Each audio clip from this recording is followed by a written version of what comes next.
Hoy vamos a meternos en las tripas de, quizá, el invento más potente de la humanidad, la ciencia. Solemos pensar en ella como, no sé, una enciclopedia gigante llena de datos y verdades inamovibles. Sí, como algo ya terminado. Exacto. Pero, ¿y si no es así? ¿Cuál es el secreto de que funcione tan bien? ¿Es una fórmula mágica de 8 pasos, como nos contaban en el colegio? ¿O es algo, pues, más caótico, más humano? Y la verdad, mucho más interesante. Me encanta cómo lo planteas, porque creo que das en el clavo. La palabra método suena a algo muy rígido, a una receta, A eso suena, ¿sí? pero su origen es mucho más bonito. Viene del griego, meta, que es a lo largo, y odos, que es camino. Así que el método científico no es una lista de cosas que hacer, es un camino que se recorre. Un camino, no una receta. Vale, me gusta. Y como cualquier camino, pues tiene sus etapas, claro, pero también tiene sus desvíos y sus sorpresas. Mm, Un camino, no un destino. Vale, bien. Y si tuviéramos que dibujar, digamos, el mapa básico de ese camino, ¿cuáles serían las paradas obligatorias? Pues a ver, en esencia, podemos hablar de tres grandes momentos. Primero, te paras y observas. ¿Ves algo que te llama la atención? ¿Algo que no termina de encajar?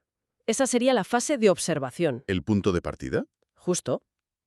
Luego, te lanzas a proponer una posible explicación. Un ¿y si esto fuera por? Esa es la fase de la hipótesis. La suposición. Eso es. Y finalmente, la parte más dura, tienes que poner a prueba esa idea para ver si se sostiene o se cae. La fase de comprobación. Observar, suponer y comprobar.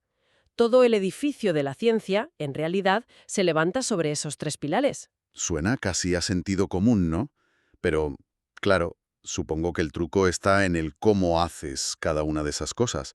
No vale cualquier observación ni cualquier idea loca que se te ocurra. Esa suposición no puede salir de la nada. Tiene que tener una base. Claro, tiene que estar anclada en lo que ya se sabe y sobre todo tiene que ser contrastable. Es decir, tienes que poder imaginar un experimento, una prueba, que te diga si es correcta o no.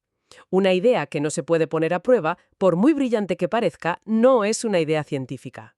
Entiendo. O sea, que el método es como una especie de filtro para las ideas. Pero has dicho algo antes que me ha llamado la atención.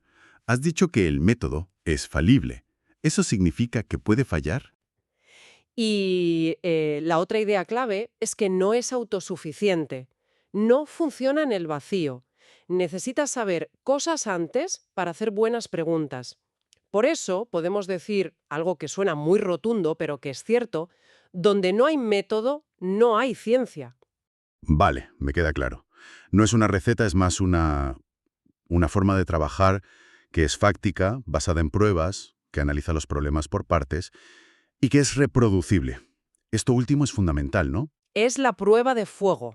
La idea de que otra persona, en la otra punta del mundo, pueda repetir tu experimento y que le salga lo mismo. Es que eso es lo que convierte un hallazgo personal en conocimiento para todos. Si no fuera reproducible, la ciencia sería solo una colección de anécdotas curiosas. De acuerdo, entendido el espíritu del asunto. Pero volvamos un momento a la hipótesis, a esa suposición fundamentada. Me da la sensación de que es el verdadero corazón de todo esto, el momento creativo. Totalmente. Es el alma de la investigación. Una buena hipótesis es como encender una linterna en una habitación a oscuras. Es una verdad provisional que te guía, te dice hacia dónde tienes que apuntar tus esfuerzos. Ajá. Y tienes razón, no todas las hipótesis son iguales. Piensa en la diferencia entre una que simplemente, añade un ladrillo a un edificio que ya existe y otra que dinamita los cimientos y te obliga a empezar de cero. Me gusta esa imagen. El ladrillo frente a la dinamita. Y la pregunta del millón, ¿de dónde salen esas ideas? ¿Son un chispazo de genialidad? ¿Un momento eureka en la bañera? Bueno, a veces puede parecerlo y la intuición juega un papel, claro que sí. Pero esa intuición casi siempre viene alimentada por años y años de trabajo. Normalmente se llega a las hipótesis por tres vías. A veces por analogía, viendo que un problema se parece a otro que ya resolviste. Vale. Otras veces por pura deducción, a partir de una teoría más grande. Y sí, a veces por esa intuición, ese salto creativo que conecta dos puntos que nadie había conectado.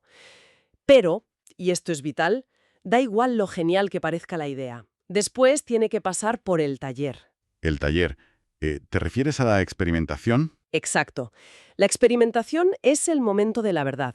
Es donde intentas reproducir el fenómeno que estudias, pero de forma controlada, para ver si tu hipótesis sobrevive al choque con la realidad. Es un filtro implacable. Vale. Imaginemos que lo consigo. Mi hipótesis sobrevive al experimento, los datos la apoyan. ¿Ya está? Grito Eureka y me dan el Nobel. Ojalá, ojalá fuera tan fácil. Ahí en realidad empieza otra fase igual o más importante. Con esos datos, tú propones un modelo o una teoría que explique lo que has visto. Pero tu trabajo acaba de empezar. ¿Ah, sí? ¿Sí? Porque primero tienes que escribirlo todo en un artículo y mandarlo a una revista científica. Y ese artículo lo van a revisar otros expertos, de forma anónima, que van a intentar encontrarle todos los fallos posibles. Es la famosa revisión por pares. Suena brutal. Lo es. Es un control de calidad durísimo. Y si consigues pasar ese filtro y publicas, empieza la última fase, la verificación por parte de la comunidad. Otros equipos intentarán replicar tu trabajo. Ah, volvemos a la reproducibilidad. Exacto. Y solo si lo consiguen, si tus resultados se confirman una y otra vez, esa idea empieza a considerarse conocimiento científico sólido. Es un proceso colectivo, lento y muy, muy exigente. Has usado la palabra clave, teoría. Y aquí es donde creo que todos nos hacemos un lío tremendo. En la calle, si alguien dice, ¿eso es solo una teoría?, lo que quiere decir es que es una ocurrencia, una idea sin base, Sí, algo sin demostrar. pero en ciencia es casi lo contrario, ¿no? Es como la medalla de oro. Es el error más común y el que más daño hace a cómo se entiende la ciencia. A ver, es fundamental aclararlo. Empecemos por un concepto más sencillo. Una ley científica. Venga. Una ley es una descripción de un patrón regular que vemos en la naturaleza. Normalmente se expresa con matemáticas. La ley de la gravedad de Newton te dice cómo caen las manzanas, con qué aceleración. Describe el qué. ¿Y la teoría? La teoría científica es la explicación de por qué ocurre ese patrón. Es una construcción lógica enorme, un sistema de leyes e ideas que han sido comprobadas hasta la saciedad y que juntas explican todo un sector de la realidad. La teoría de la gravedad no solo te dice que las manzanas caen, te explica por qué caen y conecta eso con el movimiento de los planetas y la estructura del universo. O sea que una teoría no es una suposición. No, es la explicación más rigurosa y demostrada que tenemos. Un momento. Me dices que una teoría está demostrada, pero antes hemos dicho que todo el conocimiento científico es provisional. ¿No es una contradicción? ¿Cómo puede estar algo demostrado y a la vez poder cambiar mañana? Excelente pregunta.